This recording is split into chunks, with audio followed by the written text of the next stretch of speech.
So good morning, everybody. I am Dr. Lakeidra Bell. Currently, I am the program director for Baton Rouge General School of Radiologic Technology in Baton Rouge, Louisiana.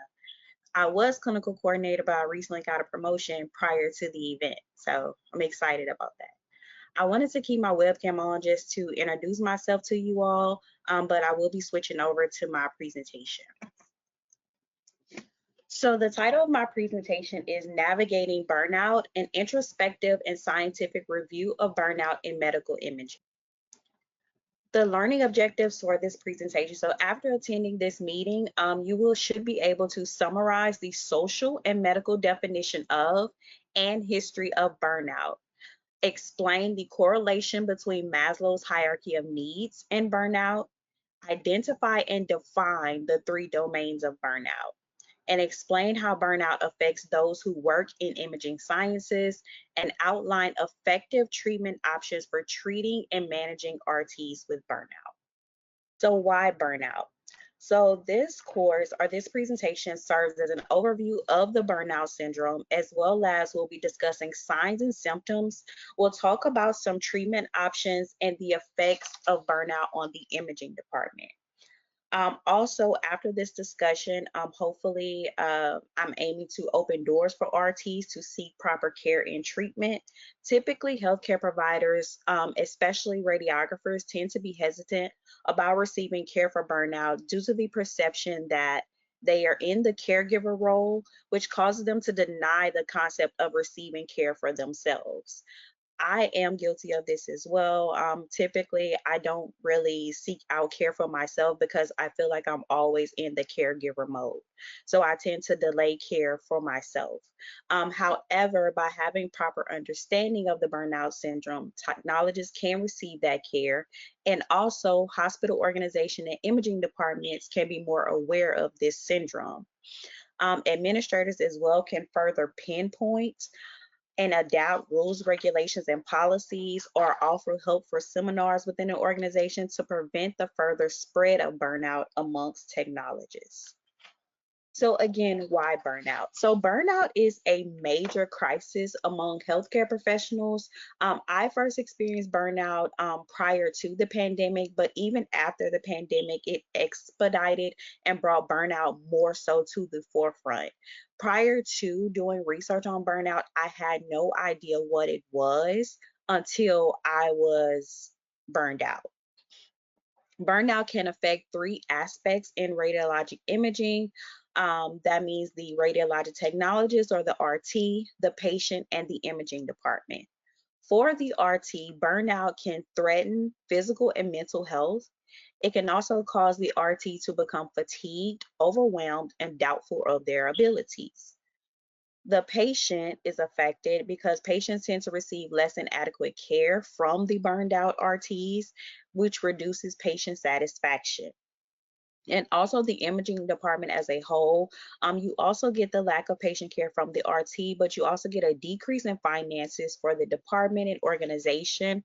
Um, if your organization bases finances or reimbursements on patient satisfaction, you have a high employee turnover rate, which can cause a decline in finances, lack of productivity, lack of coverage for certain shifts, and also a reduced employee morale for the department. Also, I wanted to give you guys a heads up as well. I will be using healthcare provider and RT interchangeably, but I'm talking about the same group of professionals. So I am, as I stated before, I am a former burnout survivor. In 2016, I was a radiologic vascular technologist. I worked in interventional radiography and I also worked in heart cath as well. So in addition to working as a technologist, I was also pursuing my master's degree in rad sci. And also I was currently in the last stages of that program. So I had started to begin work on my thesis and starting to compose it. I had taken my comprehensive exams as well. I was working 8 to 12-hour shifts and taking call shifts as well. And also, on top of all that, I was in my second and third trimester of my pregnancy, which definitely put a strain on the amount of energy that I had to give to the department, let alone my academic studies. After months of constantly juggling all of these obligations, I became so exhausted and so frustrated. I had never experienced such a great demand on my resources, such as my time, my energy, and also my finances. I felt like these vital resources were offered up in exchange for an attempt to meet academic deadlines, perform workplace responsibilities, and also prepare for my expanding family. I was currently experiencing the early stages of burnout and I did not know it. During my burnout experience, I was exhausted always. And after a while, after I had even had my baby, the process just elevated the effects of the syndrome for me. The workplace was not as enjoyable as it once was, and I developed a cynical, jaded, kind of harsh attitude towards my job and just the department in general. My patient care declined, as far as like my bedside manner, how I addressed the patients. I was kind of shut off and isolated. And I just wanted to perform the exams to get them over with and just so I can go home for the day. And that's typically normally not me because I loved my job at the time. I was also inclined to give up on my academic career. My heart and my mind was just not into achieving this goal as when I first started out in the program and started out on this journey. It just didn't mean as much to me. And I had mentally checked out of the learning process and on my career. I was just officially burned out. So this triggered me to kind of begin the research on what I was feeling, and I came across burnout. So, of course, that just provided me with the outlet to do research on what it was and in order to basically treat myself and figure out what was going on with me so that I can seek the help. Also, it made for an amazing thesis topic. All of my counsel approved and I graduated. So it was kind of like an outlet for me.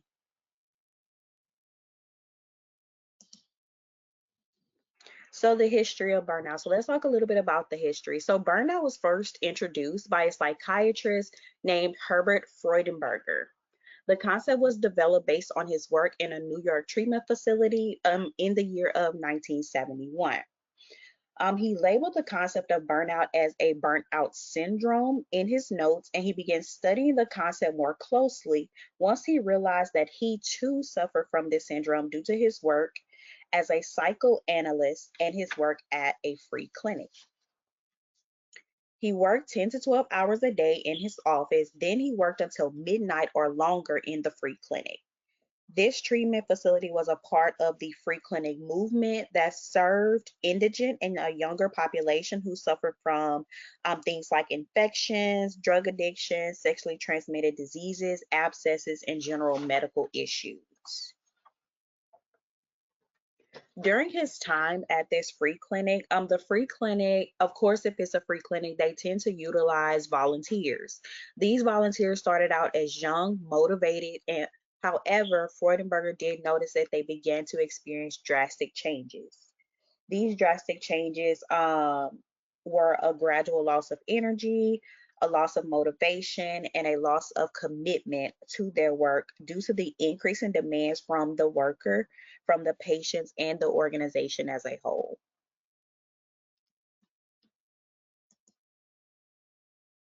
Freudenberger compared these drastic changes with the volunteers to a burning cigarette. He wanted to provide the visual that the volunteers were literally burning out. Some examples or signs and symptoms of burning out displayed by the volunteers were mental and behavioral signs, including difficulty suppressing feelings, especially feelings of anger, feelings of irritation and frustration, and a quick to anger responses. Also, they would have feelings of extreme suspicion and paranoia, stubborn and inflexible attitudes, and acts of depression. Also, this includes physical signs and symptoms, things like extreme exhaustion, fatigue. They also have lingering or frequent colds due to a decline in the immune response, frequent headaches, gastrointestinal disturbances, sleeplessness, and shortness of breath. So, as Freudenberger described it, the volunteers were literally burning out.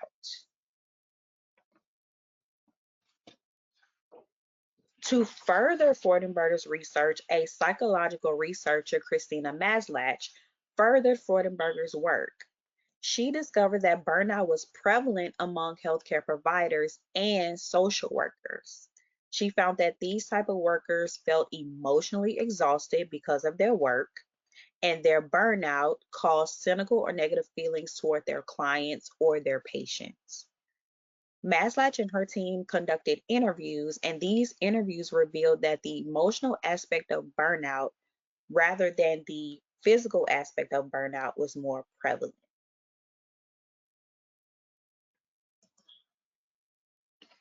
So, in order to assess the burnout syndrome, it's important to know that the definitions may vary between the medically accepted definition and the more socially accepted definition of burnout.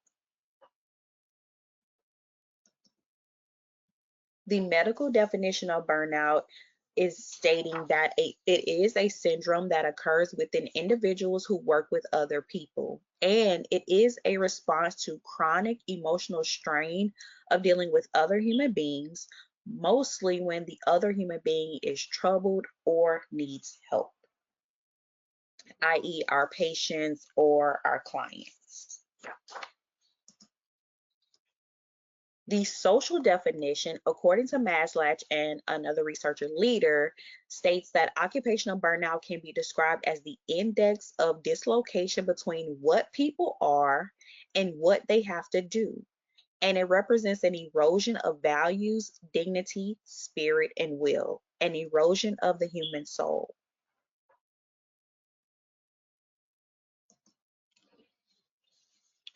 Maslach further continued her research by creating the Burnout Inventory, or the MBI. This MBI divides burnout into three main domains, or three main categories. These being emotional exhaustion, depersonalization, and low sense of personal accomplishment. The test determines the level of burnout that the worker or the provider is experiencing. Typically, if one domain is left untreated, it can lead to the next, meaning that the healthcare provider experiences emotional exhaustion first at work. If the emotional exhaustion is not addressed and or treated, then the worker will begin to feel the next stage, which is depersonalization.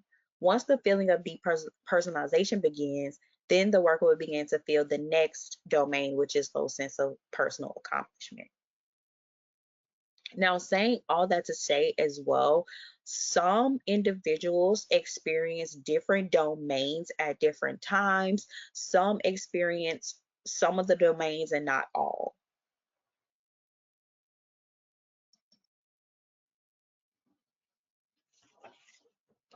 So, according to Maslach, burnout is a syndrome of emotional exhaustion, depersonalization, and reduced personal accomplishment. She also stated that burnout is a response to the emotional strain or stress that arises when dealing with other human beings, mostly ones who need our help or have problems for a prolonged period of time. Burnout usually occurs within individuals who perform people work of some kind, such as healthcare providers, social workers, or police officers. When performing these type of people jobs, the stress is triggered by the social interaction between helper and recipient, such as with a radiologic technologist and their patient, which leads to burnout. So next we're going to talk about the domains more in depth. First up is emotional exhaustion. Emotional exhaustion is labeled as the core domain, and it is the first core domain. It is a response to emotional overload or overwhelming emotional demands. Typically, emotional exhaustion is created by an individual's job or the recipient of the individual's help. Individual meaning the healthcare provider or the RT.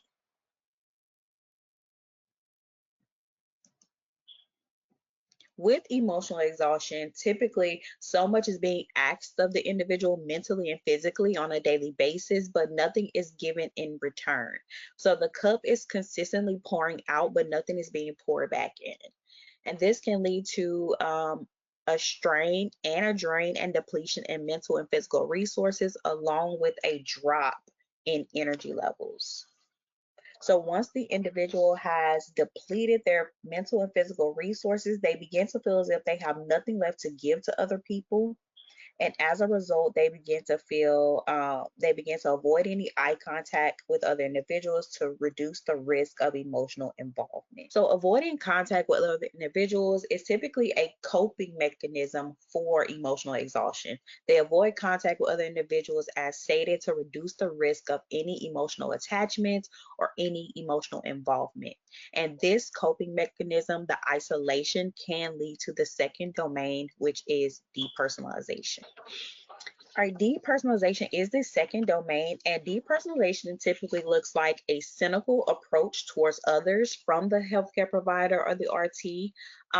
It allows the RT to have an impaired or distorted reception of others that can manifest into a total lack of empathy. They begin to view their patients as objects instead of people, and they tend to view the world through rust colored glasses. Viewing the world through rose-colored glasses tends to look like a development of poor opinions about others, and they automatically expect the worst from other people. And they also develop a deep dislike for others. Aaron Hill states, "Don't call the world dirty because you forgot to clean your glasses." All right, depersonalization for the healthcare provider. So typically, the healthcare provider or the RT dehumanizes their patients. They view them as objects instead of people. The provider may not give the best care due to their distorted view and detached feelings. They tend to put the patient down. They will sometimes refuse to be civil or courteous, and they'll disregard the patient pleas or demands. Um, for instance, we had and I'm just leaning on personal experience. For instance, we had a lady who she was just in pain and she was terminally ill, but due to our perception of her, we couldn't see that she was sick and she was ill. We were all burned out, and typically we would just say, oh, she's just coming to the ER because she wants pain medication and things like that, but not knowing her status or not even care to know her status.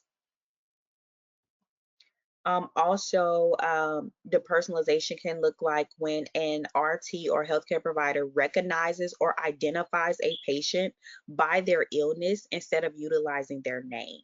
Of course, I haven't seen it to where they would say that directly to the patient, but just in conversations, I have heard where they would recognize or identify a patient by their illness. If depersonalization progresses for so long, the negative feelings begin to reflect on the individual and they begin to internalize those negative feelings, which can lead to the third domain, which is low sense of personal accomplishment. Low sense of personal accomplishment, the individual moves into a phase where they feel as if they've failed in their profession overall. They feel inadequate in their abilities, about their abilities or in their abilities, and they doubt their choice of chosen profession. They will make statements such as, maybe I'm not cut out for this type of work. They reflect, this reflects on the RT they started out in the beginning of their career and they compare it to where they are now in their career. This low sense of personal accomplishment can lead to severe depression due to a degradation of self esteem. Sometimes, for example, in the beginning, the provider comes to work with a cheerful and giving attitude. They always provide the best care within their ability. They're always kind, sympathetic toward their patients and their clients, and they generally love what they do. The individual has, with low sense of personal accomplishment or being burned out, they typically become cynical, less empathetic toward their patients and others, coworkers included, and they no longer have their cheerful disposition and they have a lingering fatigue feeling.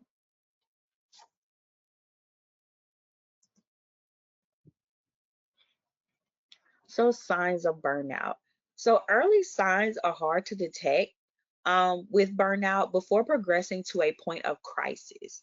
Typically, interventions are very rare with burnout just because of those early stages being hard to detect. It's kind of like a progressive um, type of thing where you notice the changes, and by the time you notice the changes, it's kind of too late. You need to intervene at that moment. Healthcare providers often suppress their feelings, as we discussed. Um, and they typically take on the attitude they're always the provider, never the receiver of care. They begin to convince themselves that they do not have an issue, or they look at being burned out as a weakness and that they are insufficient. They want to portray or project themselves as sufficient, hardworking individuals. Treatment is typically only sought only when the burnout becomes extreme and when the healthcare provider poses a threat to patients and themselves.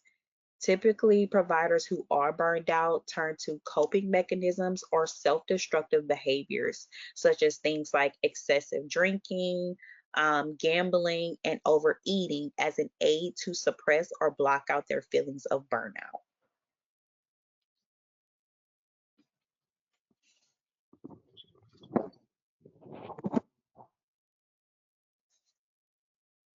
All right, signs of burnout. So, physical responses to burnout include headaches, dizziness, increased sweating, blurred vision, aching neck and shoulders, skin rashes, and lower resistance to infection and illnesses. The psychological responses are a loss of temper, low self esteem, depression, anxiety, mood swings, and job dissatisfaction. The behavioral responses are a loss of concentration, sleeplessness, overindulgence in coping mechanisms, as we discussed, such as smoking, alcohol, or drugs, and a lack of motivation.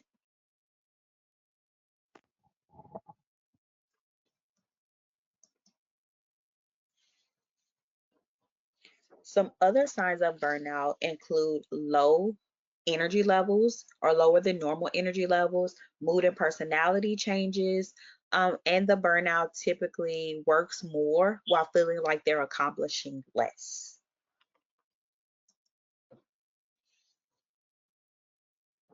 So, with the low energy levels, it typically stems from a depletion of mental and physical resources, and it always causes a constant state of fatigue and a drained feeling. Typically associated with the low energy levels are the is the depletion syndrome. With the depletion syndrome, typically it's described as when the healthcare provider pushes themselves to complete a goal regardless of the depleting on their resources, on their mental and physical health. So, say for example, the healthcare provider pushes themselves to complete college. They stay up late all night, or late multiple nights to study, which you need sleep in order to function. This drive that they have continues and intensifies on a professional level. The providers constantly ignore their body's limitations to avoid feeling weak or incompetent. Um, I have so many personal experiences, and I'm sorry, y'all, but it kind of applies with burnout as well. What I've noticed, and in my research, and also personally, what I've noticed is once the burnout becomes and they start moving through the domains, the low sense of personal accomplishment typically causes the burnout to seek ways to increase their value or add value to themselves when they feel like they have none. For me, education was always my thing of value. I know you almost think that I'm glutton for punishment, but after the whole burnout when I got my master's, I signed on to get my doctorate in the middle of a pandemic. Um, I don't know why I feel like I'm just going for punishment, but it was an experience for me. In the midst of that, I could feel myself telling myself, like, I have to do all of the things. I have to be super mom. I have to be I have to be the best educator there is. I have to make all A's in this program, or else I'm a failure. Like, I can't do any of this. Maybe I'm not meant for this.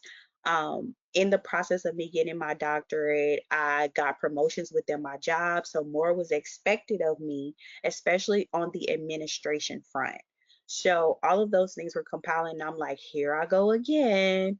Like I developed high blood pressure because I ignored the signs or the physical signs that my body was telling me because I'm like, I'm not weak. I can do this. Like I can push through. I can get this done. I can accomplish all of the things at one time. And that just simply was not true. But thankfully, this time around, I did have a village. I had an amazing manager who supported me, who talked me off the ledge several times.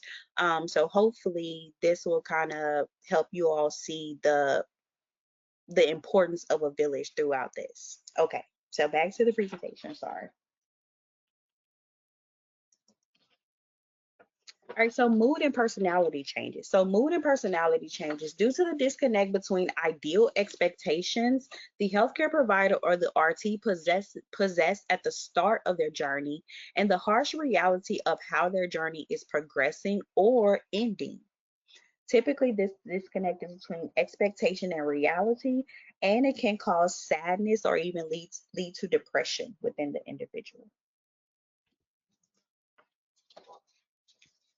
Most of the time, these mood and personality changes, the provider starts out being idealistic, charismatic, optimistic about what is out there as far as opportunities in their job. And once they go through the burnout syndrome, they become angry, irritable, and short tempered.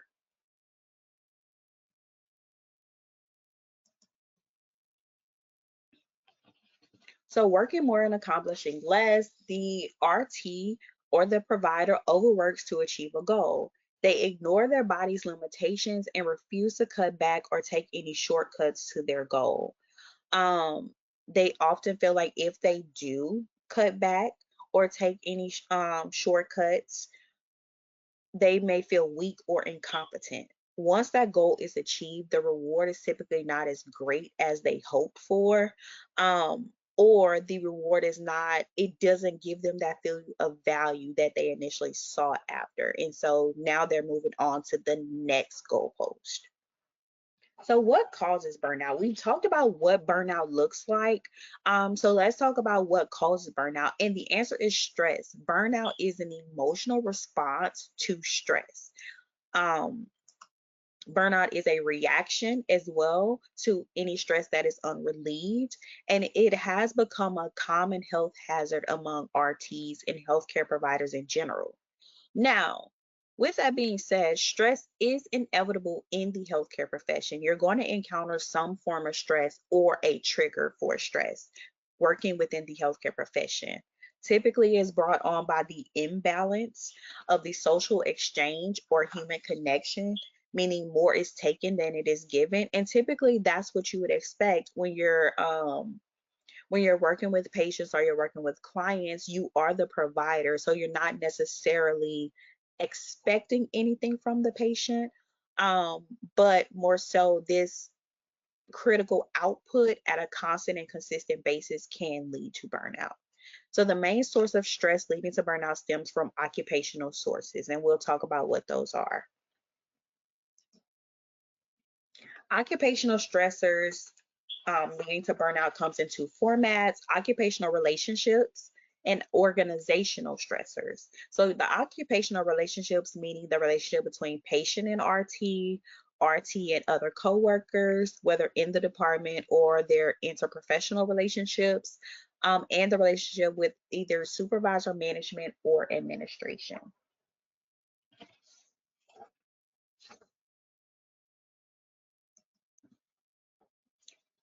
Occupational relationships with the patient. So this is typically a give and take relationship as I described, and it can become misconstrued, meaning that the caregiver is constantly giving and not receiving. The caregiver is constantly bombarded with patients and patient problems and ailments, and typically patients are not always the most amicable. Patients can be severely ill, which causes them to act rudely, become uncooperative, and anxious about their health or illness or even their diagnosis. Providers or RTs are expected to suppress their own feelings on a regular basis and provide care and remain ethical. I can't tell you how many places I've worked where they say, leave leave all of your feelings and your personal at the door. Once you come in here, you have to transform into a totally different person. And that's typically the expectation.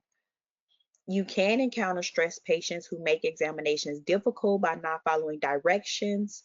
Patients also become stressed and frustrated without the understanding that the RT cannot provide a diagnosis.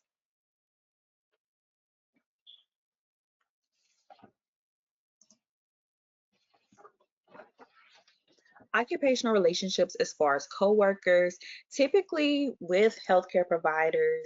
um, with healthcare providers or even RTs, a lot of times you spend more time in the work setting with your coworkers than you do with your family or people outside of the healthcare setting.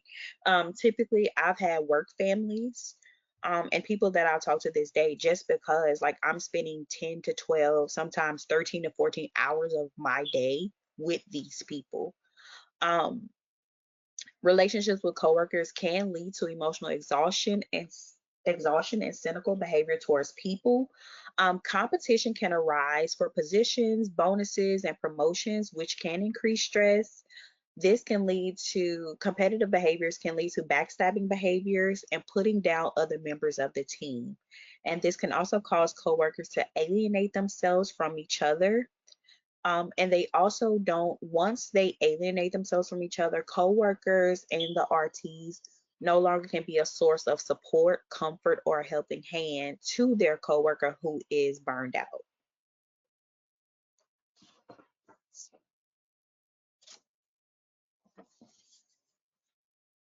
Occupational relationships with supervisors, management, or administration.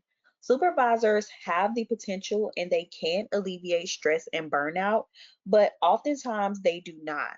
And not for, I don't think that it's intentional. I think that a lot of managers and supervisors are burned out themselves, to be honest, and they can't recognize it in their RTs or in their department, or a lot of times they don't know what it looks like.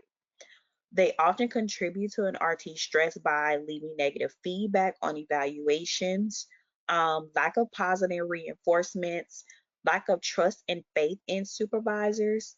A lot of RTs or healthcare providers, the providers may not feel that management is not on their side, and they typically feel like management will agree with opposing sides or opposition. They often feel like management will not provide relief or a solution, and they feel out of reach if RTs encounter problems or need help. Now, being an RT and now in a management administration role, I kind of feel like a lot of times RTs have these feelings or healthcare providers have these feelings. However, everything is not always what it seems. A lot of times RTs, we have a solution that we have in mind that we feel like is executed, but from a management perspective, it's not feasible or it's not possible. So when your solution that you have in your mind is not being executed, you tend to feel like you have that lack of trust or faith in your supervisor. So I do get both sides of it. Um, and also, RTs feel like management often focuses only on productivity or numbers instead of the RTs and the patients themselves.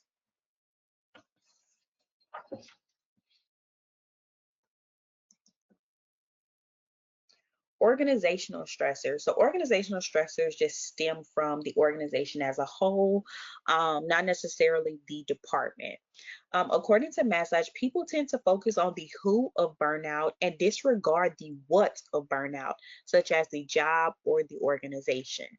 Some causes or what's of burnout are rotating shifts, the stress of having to administer contrast injections to patient for fear of maybe a reaction, also radiation exposure. We've always been told like how dangerous radiation exposure is and how dosage is cumulative, etc. So that could be a trigger or a stressor for an RT. Restricting policies and procedures, forcing RTs to perform unpleasant tasks with little to no direction, time constraints or pressures on the RT or provider to meet expectations of the organization, poor management, role ambiguity and role conflict. So, role ambiguity is when the employee has apprehension, and that is created due to the uncertainty of their job requirements and the expectations of the employer. Newer technology can be an organizational stressor. RTs can be resistant to new technology and software just because their familiar processes are being disturbed. They have a lack of computer literacy, lack of training on the newer technology, no effective communication of when this newer technology is arriving, when the expectation is to utilize it, and an over dependence on technology can cause stress.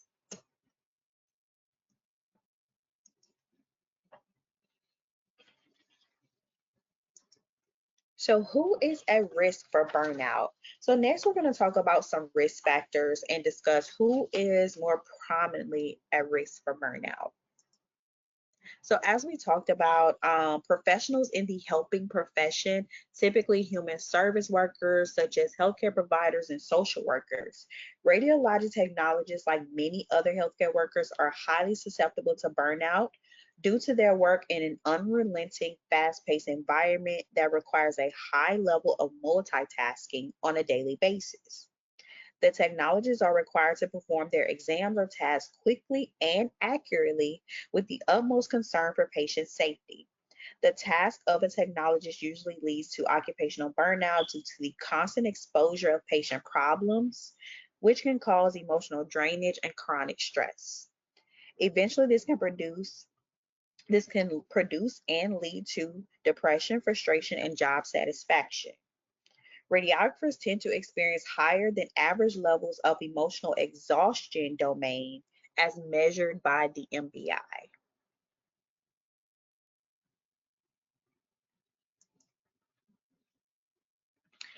Personality characteristics. So, depending on your set of personality characteristics, you may be triggered by one domain more specifically than the other.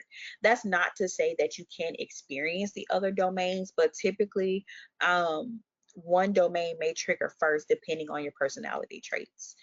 If the individual has weak and submissive personality traits, and they are very not weak necessarily in strength, but if they're more passive in their provider to patient relationship and they're easily overburdened by their tasks, they may experience emotional exhaustion on a higher level. Individuals who are easily angered or intolerant and have trouble controlling hostile impulses and tend to project their impulses onto their patients may experience depersonalization at a higher level. Lastly, individuals who lack self-confidence or ambition, they do not have any clear set of goals or career paths, and they're constantly faced with self-doubt. They also lack determination to set goals or even achieve them, experience low sense of personal accomplishment at a higher level.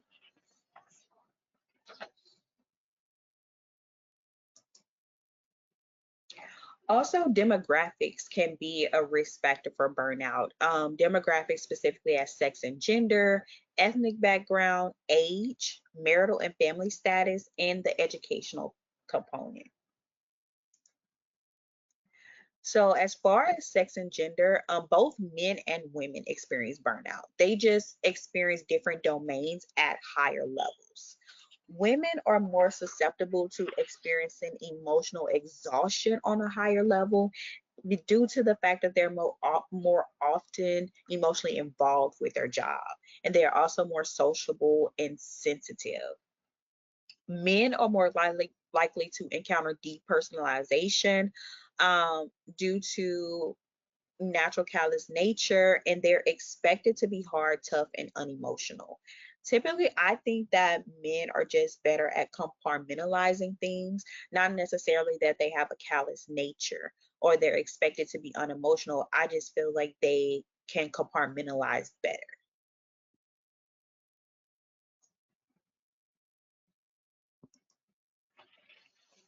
Ethnic background. So typically, Caucasians are more likely to experience burnout just because they are the vast majority of any group. Um, African Americans are not exempt from burnout, but they are least likely to experience emotional exhaustion and depersonalization. Um, Typically, and that is because they have a higher sense of camaraderie amongst each other. Camaraderie offers emotional support, feedback, and resolution to conflict. They're more prepared to deal with emotional charged situations due to experiences with poverty and discrimination, and they're more balanced with their work and possess a more realistic perspective about work and who they work with.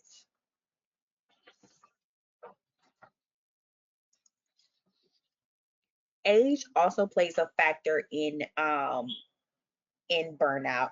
Age is a risk factor for burnout due to the fact that younger healthcare providers or younger RTs fall victim to burnout far more frequent than older healthcare professionals. It is stated that younger healthcare providers experience burnout during their first few years in healthcare. As a result, younger professionals leave their profession prematurely as a result of burnout.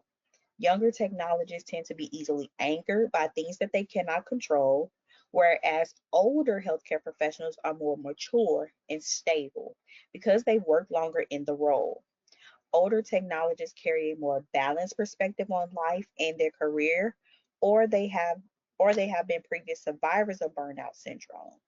Technologists over the age of 34 feel more work support than younger technologists, since the older technologists have established more work connections and social networks among peers in the workplace.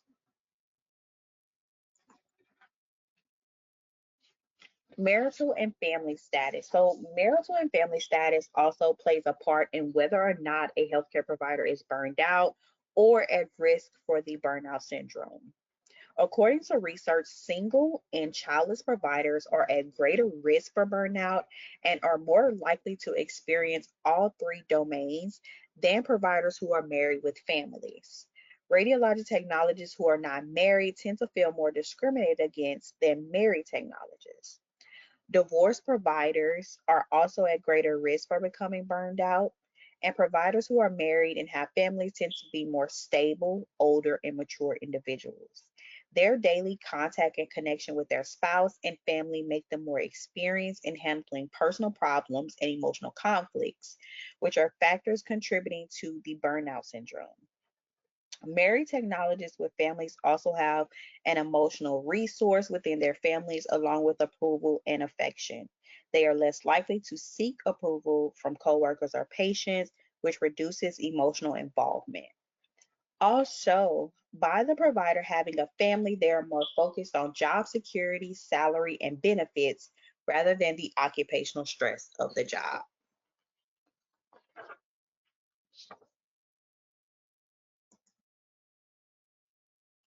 Right, so education also is a risk factor. The greatest amount of burnout comes from providers who have completed college. Providers who have completed college tend to experience all three levels because they have high levels of education, which leads to higher levels of expectations for their career. More times than not, the provider is not prepared for the reality of their role, and the fact that their expectations are not being met can lead to burnout. People with less education or individuals who did not complete college tend to not experience burnout on such higher levels. Individuals who did not complete college may not possess jobs that are emotionally exhausting. For example, an individual who did not attend or complete college will not become a physician. Individuals with less education tend to not have such high expectations for their career. Therefore, there is not a gap between goals and actual achievements. Burnout in radiology. So, what does burnout have to do with radiology? Let's talk about it. So, radiology is one of the main departments within an organization to experience the effects of burnout. Radiologists are among the top 10 physicians to experience burnout the most. Approximately 49% of radiologists feel burned out, Since the introduction of the PACS system, radiologists spend most of their time alone reading images. This can cause the radiologist to experience diminished support, fewer interpersonal relationships, and feelings of isolation, leading to less enthusiasm for the profession and ultimately burnout.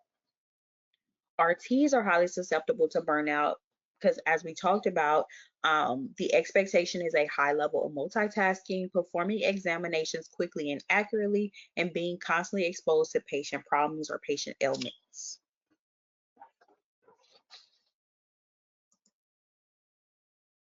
So, in order to understand burnout on a theoretical level, I apply Maslow's hierarchy of needs. So, Maslow's hierarchy of needs is a theoretical concept that can be utilized to explain burnout as it pertains to the individual technologist. Maslow's hierarchy of needs is a motivational theory that depicts 5 human needs. Maslow explains that individuals are motivated by fulfilling their needs, and some needs are more important than others. The hierarchy of needs are arranged in a pyramid and consists of needs such as physiological needs, safety needs, loving belonging, self-esteem, and self-actualization.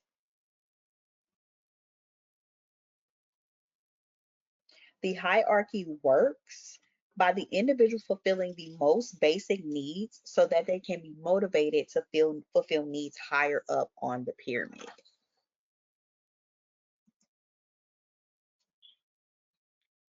Physiological needs are your basic needs, and they are needed for human survival. These needs must be met in order for the individual to function, or the individual cannot function. I'm sorry. Things such as like food, water, and rest. Burnout tends to prevent fulfillment of these needs, especially rest. So, if you're in an emotionally exhausted state, you do not get any adequate sleep or rest. Hectic schedules can lead to no eating or a lack of a balanced diet. So I have that bad. Like sometimes I'll have a working lunch or no lunch at all, and that's terrible. Safety is a basic need, and it is needed for human survival. Protection, stability, and freedom from fear. Burnout threatens an individual's well being as well as the patient's well being, leading to a constant state of fear. They can also experience fear of death or personal loss, and stability is interrupted, and the career is no longer secure due to burnout. Love and belonging is the next hierarchy on the pyramid. Love and belonging consists of friendship, trust, acceptance, and being part of a group. Burnout sufferers constantly seek approval and acceptance. They devote time and energy to everyone else's demands for fear of rejection and being pushed out of a group. When the same devotion is not reciprocated, burnout can occur and the individual can become isolated. This hinders relationships and connections and forms a lack of trust.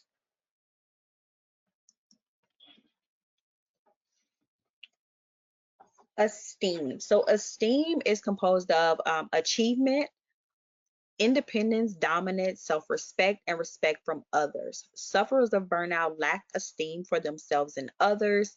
Individuals with burnout are emotionally depleted. They cannot meet the requirements the helping relationship requires. Individuals with burnout lack a sense of achievement in their goals. They are also overburdened by their situation and feel as if they lack control. And last is self actualization. So, self actualization is realizing personal potential, self fulfillment, and seeking personal growth. Low sense of personal accomplishment induces feelings of inadequacy regarding their career, feeling negatively about themselves as if they will fail, depression. This need is usually a part of the intervention or treatment process.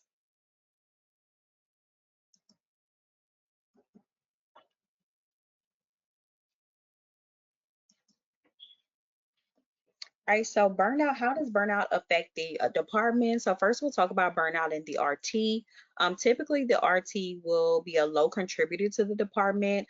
They will have low job performance, and also the RT can develop health issues such as hypertension, coronary distress, gastrointestinal disorders, and things of that nature. The RT can also experience psychological impairments such as depression, low self esteem, self blame, self destructive behaviors, and also a premature ending to their career.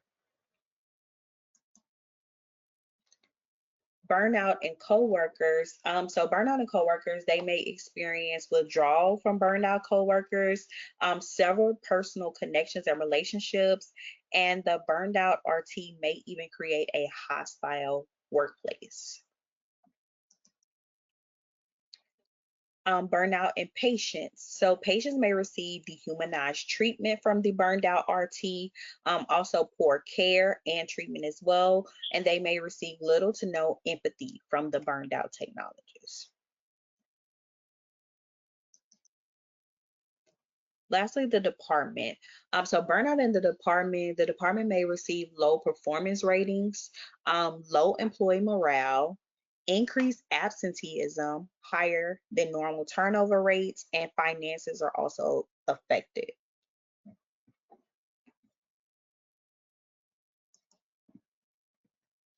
All right, treatment options. So treatment occurs in three levels or three different steps. First, you have the individual treatment, social treatment options, and you also have organizational treatment options. Individual treatment is when the individual becomes self-aware and they go through the self-awareness process.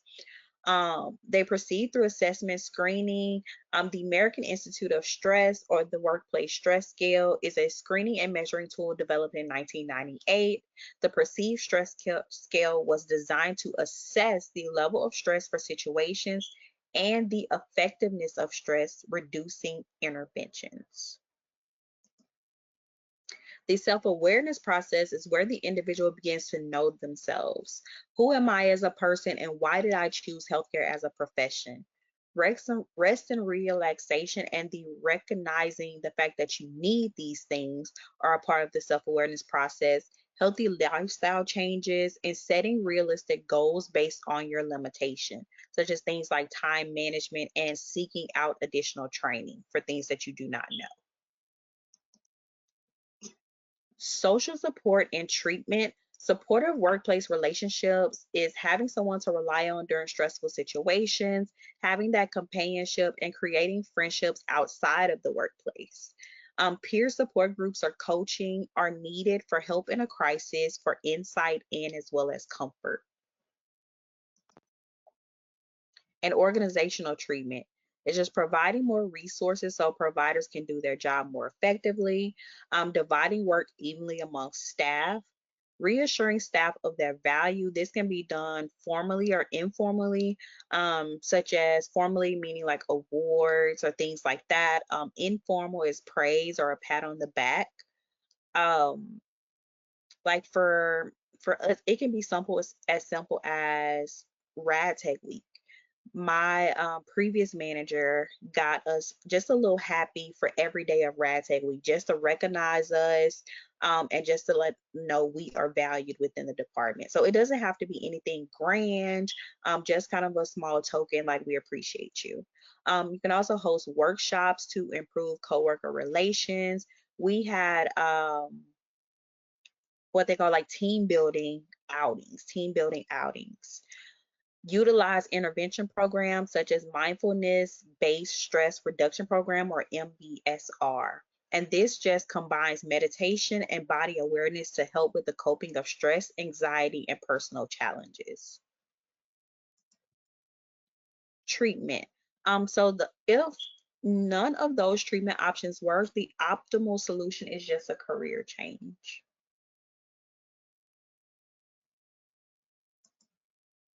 So in conclusion, the overall goal of this presentation is to identify the effects of burnout has on imaging professionals and imaging departments. And the hope is that this information can become a guide for RTs so that they can recognize and effectively deal with burnout within themselves or others around them. This information is also beneficial to departments and healthcare organizations by being aware of burnout and its symptoms. The department can prevent or help alleviate the effects of burnout within their department, stop the premature ending of RT's careers, and boost employee morale by providing the help needed by anyone suffering from burnout. Through the RTs receiving proper treatment and developing coping mechanisms, the departments and imaging facilities can ensure that RTs are providing their patients with the best possible care while ensuring safety.